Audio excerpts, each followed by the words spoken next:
Welcome to Your Mic is Hot, the podcast where we speak up, stand out, and build something that fits your life. I'm your host, Julie Eichhoff of the Online School for Voiceover, and I believe that your voice, your story, and your skills are the keys to creating a business that's as unique as you are. And let's dive in. Hi, everyone, and welcome back. This is Julie. Today, we are going to be talking about a common question that probably just about every creator or online business owner asks themselves at one point or another. And it's, do I have to be everywhere to be successful? You know, that feeling of you're scrolling through your phone and there's people that you follow, and man, it looks like they are everywhere and they are mastering everything. You know, you see them on Instagram and TikTok and YouTube and LinkedIn and Facebook and Pinterest.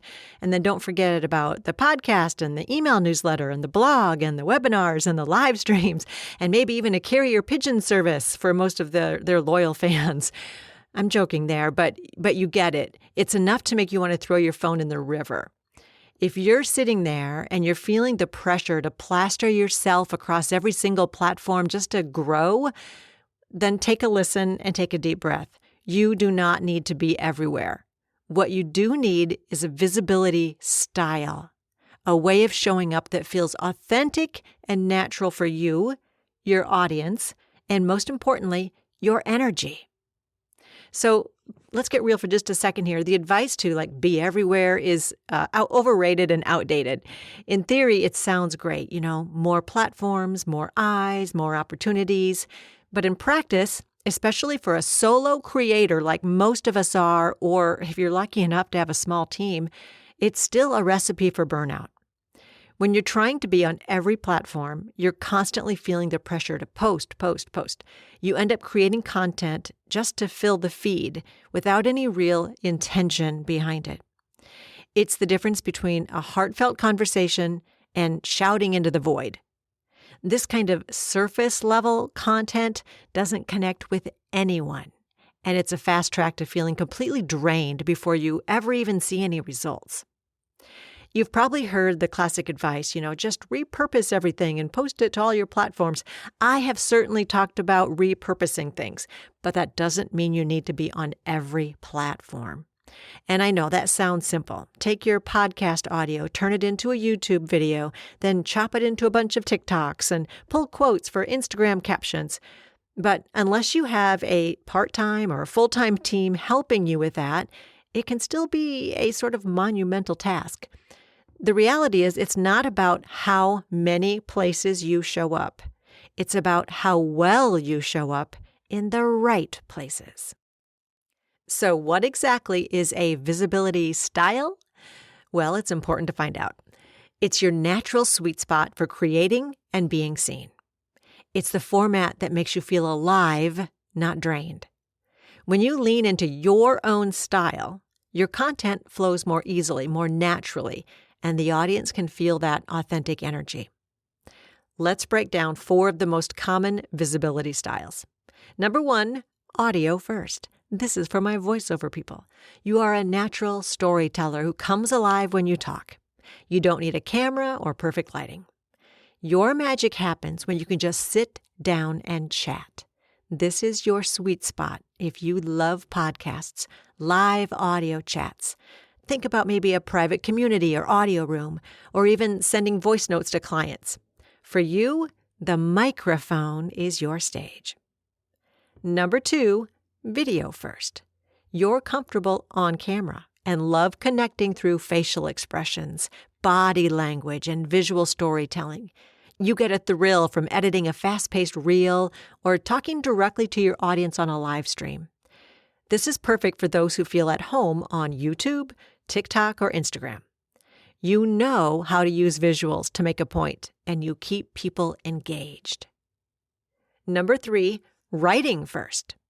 For you, the written word is where you shine. You express yourself best through carefully crafted sentences and paragraphs. Your ideas are most powerful when you have the time to organize them on a page. This style is perfect for those who love writing blog posts, sending in-depth email newsletters, or sharing valuable insight through LinkedIn articles. Number 4, live interaction first. You thrive on real-time energy and direct connection.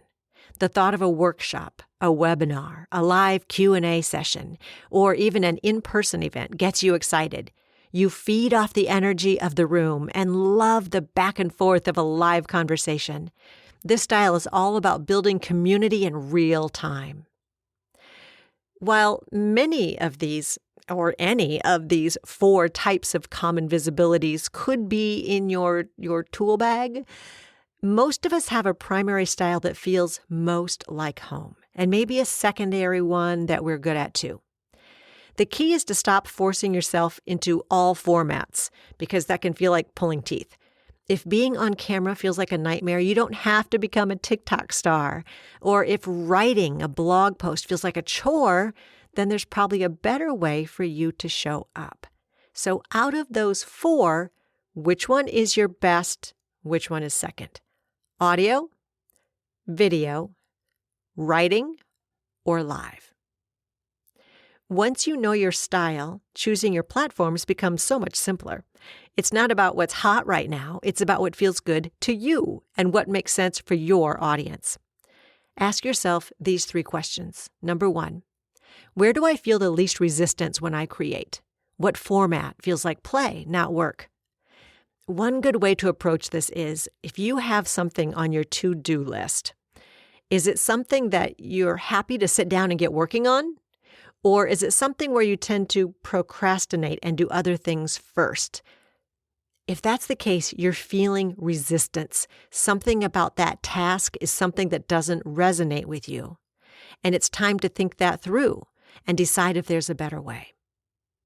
Second question, which format feels fun most of the time? What do you genuinely enjoy doing?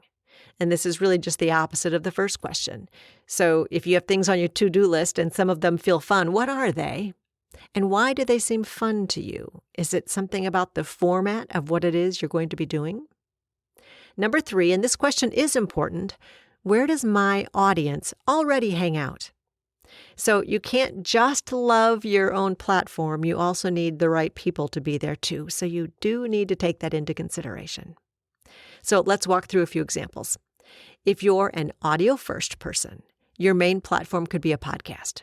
And by the way, I teach a course on how to start your podcast. And I help promote your podcast as well. So check in the notes of this podcast episode to learn more about that.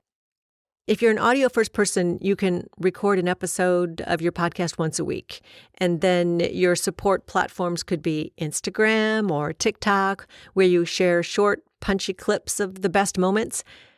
This leverages your natural talent while still giving you a presence elsewhere. It promotes your podcast on other platforms where your people are, but you're still using a format that feels comfortable and fun for you. All right, another example. If you're writing first, your main platform could be a weekly email newsletter. That's where you go deep and provide the most value to your people.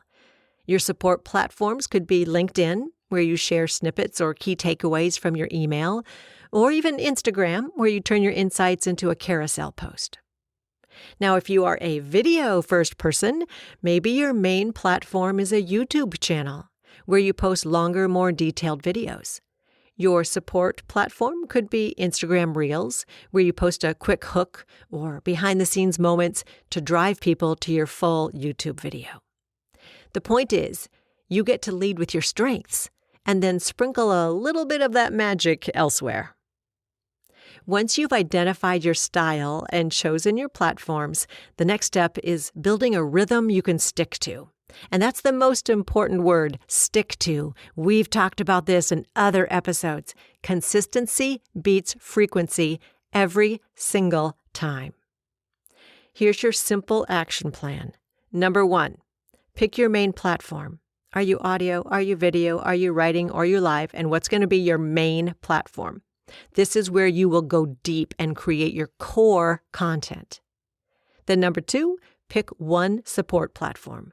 This is where you will repurpose and share snippets to draw people to your main content. Then number 3, decide how often you'll show up and make it realistic. If you can realistically commit to one long-form piece of content a week and 3 support posts, that's what you do. But don't promise yourself 7 posts in a week if you know you'll burn out by day 3. The magic of this approach is twofold. First, the algorithms love consistency. Again, I'll say that. The algorithms love consistency. When you show up on a predictable schedule, they know what to do with your content. Second, and more importantly, your audience knows when to expect you. That's how you build trust and become a reliable source of value in their lives. 2 strong, intentional posts a week are always better than 7 rushed, half-hearted ones. At the end of the day, your visibility style has to match your energy. Our lives fluctuate, and our capacity for work changes. If you're in a really busy season, maybe you're launching a new product or dealing with a lot in your personal life, it's okay to scale back. Maybe you post once a week, but send out a killer email every Friday. If you have more time and creative energy, maybe you do a couple of podcast episodes a week. The point is to show up in a way that doesn't drain you dry. Because burned out marketing, your audience can feel it. Your lack of energy and passion will seep into your content, and that's a surefire way to lose connection. When you feel good, your audience feels good. Before we wrap up, I want to give you a small challenge for the week. This is your micro challenge. It's time to put these ideas into action for your business. First step, identify your primary visibility style. Are you audio? Are you video? Are you writing? Or are you live interaction? Write it down. Number 2, choose one main platform where you will go deep and create your best content. Write it down. Number 3, choose one support platform. This is for repurposing or sharing snippets. It's to reach your audience. Write down what your support platform will be. Number 4, commit to a realistic posting rhythm for the next 30 days. Write it down. Stick it somewhere you'll see it every day. Take a screenshot, write it in your journal, put it on a Post-it note. Let this be your permission to stop trying to do it all and start doing what feels right. Until next time, keep showing up in a way that feels true to you. Your mic is hot, and everyone is listening. And just in case, if you have interest in becoming a voice artist, please check out my free mini course, Intro to Voiceovers. You'll find a link to it in the show notes. It's a Q&A session that should help answer all those questions you have going on in your head, wondering how you could make it happen. So find the show notes, check out the link for the free mini course, Intro to Voiceover. Thanks for tuning in to Your Mic is Hot. If today's episode got you thinking, dreaming, or planning, share it with a friend, and don't forget to hit the subscribe button. Remember, your mic is hot. The world's waiting. Speak up, stand out, and build something that fits your life.